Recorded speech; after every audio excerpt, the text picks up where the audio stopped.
I'm looking forward to talking to you tomorrow. We'll be at the dining room table and we'll be broadcasting on, not a radio station, but live streaming on jeremycordo.com, 9 o'clock until 12. Interesting guests and all sorts of things happening. I got an interesting fellow for you to meet tomorrow. He runs a jet, what would you call it? What do you call those things, Pete, where you sit there and you're in the cockpit and you're doing simulators? The simulator, yeah. And he runs this jet simulator experience. I don't know how Tony Denton, who is the man responsible for putting our live streaming technology together, he would understand it. In fact, I think he's got his own simulator in his shed. Well, it's probably a lot simpler than having the aeroplane. Yes, but that's on Friday, but a whole lot of other stuff. I hope you will join us. jeremycordo.com. And don't forget to call. I'll just give you the number if you want to make a note of it. Got a rotten memory. 0491 65 68 60.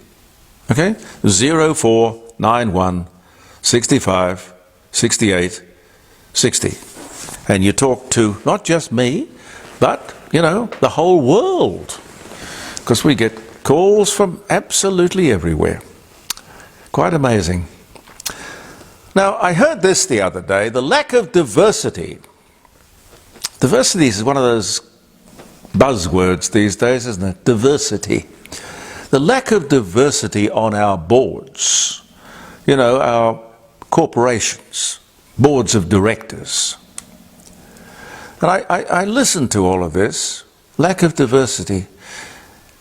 Not once did they mention the quality of directors. It was just diversity. Actually, you don't need diversity on a board. You need experience and talent. But oh no. The ABC says that we need diversity. We need, and keep in mind they didn't talk about qualifications at any point in this story. The ABC says we need more women, more Indigenous and queer people. We need diversity. A lot more disabled people. I would have thought, unless it was a company or something associated with disability, I couldn't see the point. Because really, what you want is able people, not disabled people, on a board. Isn't it? Or am I totally wrong? Lots of disabled people they want. Their big complaint is that 91% of positions on company boards are held by people who are Anglo-Celtic. 91%. Well, okay, so what? Anyway, sort of pointing that out is fairly racist in itself, isn't it? Now, I'm assuming in the normal events, a normal situation, people are elected to a board. Board directors face the shareholders at regular AGMs, annual general meetings. There is no limit to the stupidity of the left. And of course its loudspeaker, which is the ABC. Quite bizarre. If you think what I'm saying is totally wrong and you want to rip my ears off tomorrow, you can do it. Call me. I welcome you to do it.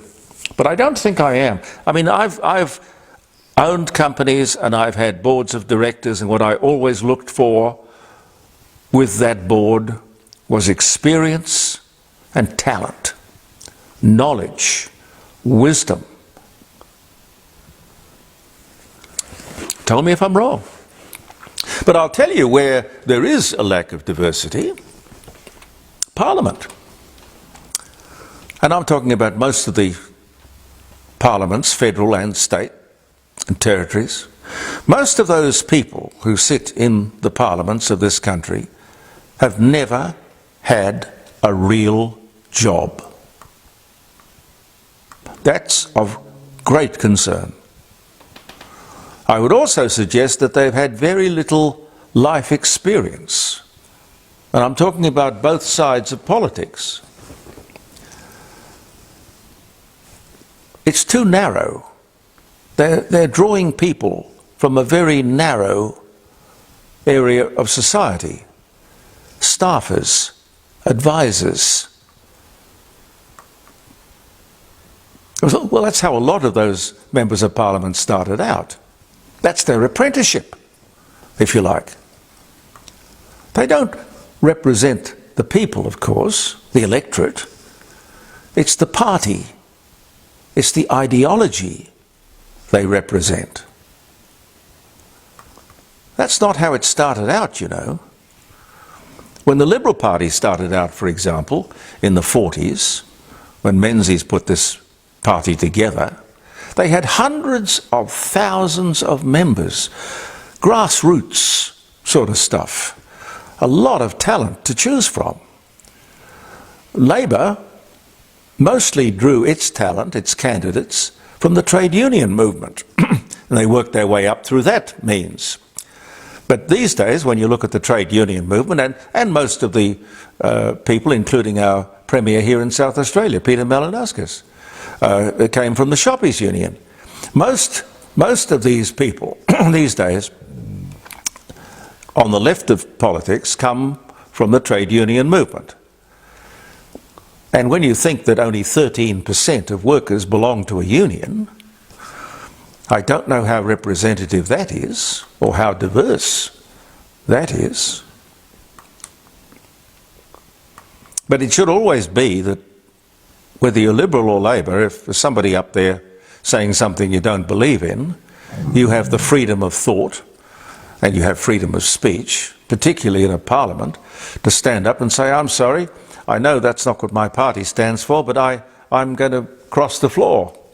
Well, if you try that, now I think the Liberal Party will let you cross the floor, but if you cross the floor, the Labor Party will sack you. I think that's the story. Again, correct me if I'm wrong.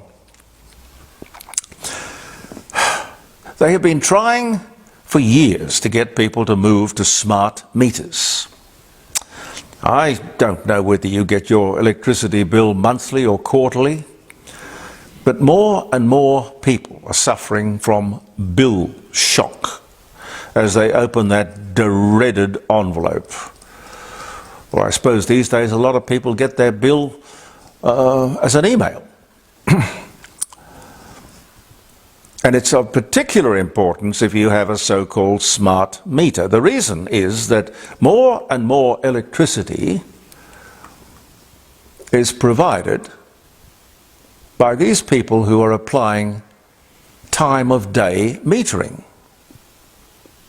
Time of day metering. Watch out for that. Meaning that if you don't know, you could be using electricity at the most expensive time of the day. Now, I've said no to a smart meter time and time again. I won't have a bar of it. But remember, regardless of how they measure the power and how they charge for us to use it, it is the doing of this Labor, renewables, obsessed government. It's the ideological obsession with renewables that is to blame for all of this. We now find out that we have a shortage of gas. We have a shortage of gas? We're the biggest producers of gas in the world. And they tell us now that there is a shortage. And we will probably have to, at great expense, buy from overseas to cope with the shortage. And all of this, for what? Our emissions are minuscule. 1.3%. This government is agonizing over a problem that doesn't exist. More importantly, it is causing us to agonize over a problem that doesn't exist. But what is the difference? If we burn the gas, or somebody else burns the gas, gas is still burnt. But these clowns in Canberra can't grasp that, can they? Amazing. Cow's milk.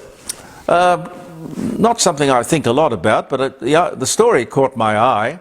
Cow's milk is apparently okay for babies, but not before 6 months of age. Now, I never heard that before. I never knew cow's milk was a problem for a baby at any age. A lot of women have trouble breastfeeding. I know. Now, I guess there's formula, baby formula, which would be fine. Now, I'm no expert on the subject. Well, yes, I am, actually. I am. Well, my mother told me I was. Or I qualified as an expert on breastfeeding. You see, I'll tell you the story quickly. She couldn't wean me. She couldn't get me off the breast. I simply refused. And when she tried several times, I just refused to eat. Nothing. So she had to put me back on the breast. How smart was I, Pete? I'm intrigued by this. I just refused to leave. Now, my mother used to tell me that she fed me till I was 4. I was 4 years old before I finally accepted the inevitable. What about you, Pete? Do you remember? Oh, I got no idea, mate. You weren't told? I know. Oh, it probably wasn't an issue with you. But anyway, I loved my mother and I loved being breastfed. Not that I can actually remember it. But anyway, I don't think it was all that extraordinary in those days. I remember talking to Julie Morosi. Julie Morosi was the wife, well, maybe not the wife, I don't know whether she ever married Jim Cairns. He was the communist former treasurer in the Whitlam government, Jim Cairns. And she and, Julie Morosi and Jim Cairns were quite a story in their day. Not so many years ago. Anyway, I can remember Julie Morosi telling me in an interview, happily, that she had breastfed her son till he was 11. 11! You know, I just have this picture of a kid coming home from school, throwing his case on the bed, having a drink. Anyway, believe it or not, I couldn't even imagine that. But according to this story I started out telling you about, cow's milk is fine from 6 months and older. But let me tell you, I believe breast is best. You know, it's not only the right temperature, but all of the advantages, nutritional advantages that come from breast milk. But it's not always easy, and it's not always natural. Not everyone takes to it. And that's from my experience of having 4 children. A lot of issues. If you're a woman and you struggle too, for one reason or another, breastfeed, it can be terribly painful. And there's the guilt if you can't do it, and you feel you should. Now, a woman can feel that she is the only one to be suffering this kind of thing. Now, there was a great system in the past, a great facility, I suppose you'd call it. It was the clinic. The baby clinic. Every second suburb had a baby clinic. They were great. A qualified sister or nurse was there at certain times of the week. They would weigh the baby. They'd advise you on just about everything involving the baby. A fantastic resource. It worked remarkably well. Why that stopped, I don't know. Oh, well, for God's sake, of course it stopped, because it worked. You know, I mean, if you're of a certain age, you'll remember baby clinics. They were very, very good, very useful, very appropriate. Don't know. Time's getting away, Pete? Yeah. The drive, if you will pardon the expression, for more charging stations for electric cars leading up to the next election continues. The truth doesn't matter. I won't say they are a failure, electric cars, but I consider them a risk financially, a risk and an expense with little or no resale value. Yet, of course, if you tell a lie often enough, people are going to believe you. This government is telling you lies about electric vehicles at public expense, of course, and the media is helping them do it.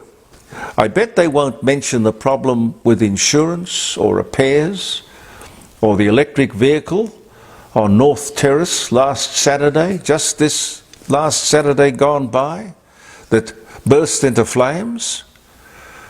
A totally ideologically driven argument and policy. And not enough questions being asked by the media. Again, I have no idea why. People wonder, I know I do, why there are so many scams and people falling for so many scams. They're everywhere. And then I look at some of these electric car sales, statistics and stories and whatnot. Not many car sales, I think it's about 8%. But they talk it up, of course they do. But like scams, in the face of warnings and information, not that you're getting a lot about electric cars in that department, people will still be taken in by scams. If you're interested in an electric vehicle, do me a favour, do you a favour, ask questions, demand answers. You will not get much help from the media, but it's really up to you and it's up to me. I better leave you with some dates. Have you got some music for us, Pete? Oh, well, I thought I might play one of my songs. Yep. My first attempt at a video, so it's pretty ordinary, but the song's nice. Oh, what's the song? Never Be Mine. Oh, Never Be Mine. I like that. That's one of my favourites. Yeah. Well, thank you. Did you ever sing that when you came into Deckers, or that was way before you wrote it? What? Never Be Mine? Yeah. At Deckers? Yeah, it would have been in the 80s. When did you write Never Be Mine? Oh, way after that. Oh, well, yeah. Okay. All right, now, we're up to the 11th. The year is disappearing, Pete. Yes. 1970, Apollo 13 was launched to the moon. Unable to land on the moon, it returned 6 days later. And the world held its breath, and Hollywood made a movie. Good movie too, actually. The Apple I computer, created by Steve Wozniak, is released on this day in 1976. Well, that was the beginning of the popular concept of the household computer. Ethel Kennedy, American human rights campaigner, wife of Bobby Kennedy, was born in Chicago, Illinois, one of the most charming ladies I've ever met. I went, it was Christmas Eve when I was in America, and I went to Bobby and Ethel Kennedy's lovely old farmhouse outside Washington. I think it was Virginia. It was called Hickory Hill. Lovely white weatherboard farmhouse. Not big or anything. It was, you know, just a lovely, lovely family home. And she was a wonderful hostess. Anyway, she was born on this day in 1928. 2013, Jonathan Winters, American comedian, dies from natural causes at the age of 87. In 2013 was the year. First modern submarine designed and built by John Philip Holland is purchased by the US Navy on this day in 1900. Golly. On this day in 1996, actor Hugh Jackman weds Deborah Lee Furness. He was 27, she was 41. I think they've split, haven't they, Pete? I don't know. I think they have. Yum, yum, yum, yum, yum, yum. Ronald Reagan arrives home from hospital after the Hinckley shooting. Well, Hinckley tried to shoot him. That was in 1981. I remember he saying to his wife, "Sorry, I forgot the duck." 2007, Dynasty, or as the Americans call it, Dynasty, and T.J. Hooker, actress, Heather Lockyer, 45, divorces rock star Richie Sambora due to irreconcilable differences. They were married for 11 years. She was a pretty girl, wasn't she? Heather Lockyer. The trial of Adolf Eichmann for war crimes in World War II begins in Jerusalem, Israel, 1961. Halley's Comet makes closest approach to Earth this trip, 63 million kilometres, but we couldn't see it through the clouds in 1986. And one last one, Jeremy Clarkson, English motoring journalist, broadcaster, TV presenter, Top Gear, Grand Tour, born 1960. Oh, he's only a kid. He was born in 1960? Goodness me, he looks older than that, doesn't he? Huh. Anyway, we'll leave it there, and I do look forward to seeing you tomorrow. Thank you very much for being with us in the Court of Public Opinion. Now, jeremycordeaux.com, 3 hours, live streaming, all sorts of fun and games. You never know. Actually, I haven't got a lot planned for tomorrow. So we'll, as they say in show business, fly it. Take care of yourselves. Believe in yourself. We'll be back with the podcast and the Facebook page come Monday. Believe in yourself, and goodbye for now.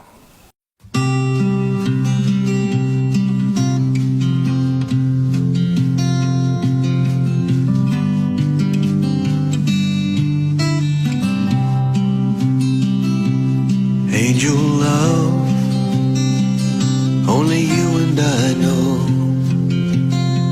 We made love sweet, we made love slow. A flower bloomed in spring, and everything was new, and nothing else mattered, only me and you. And like a beautiful dream that you hope will never end, we lived it for a while, but the truth wouldn't bend. It was never gonna last until the end of time, and we both knew you would never be mine. Photographs and memories, in the end that's all there is.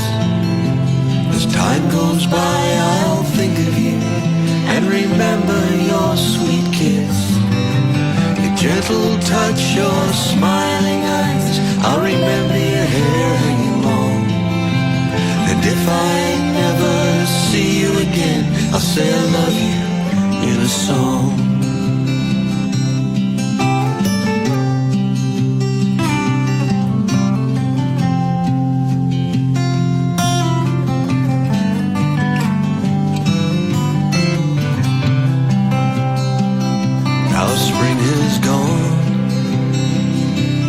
Summer's fading fast, it's a circle game, and all things must pass.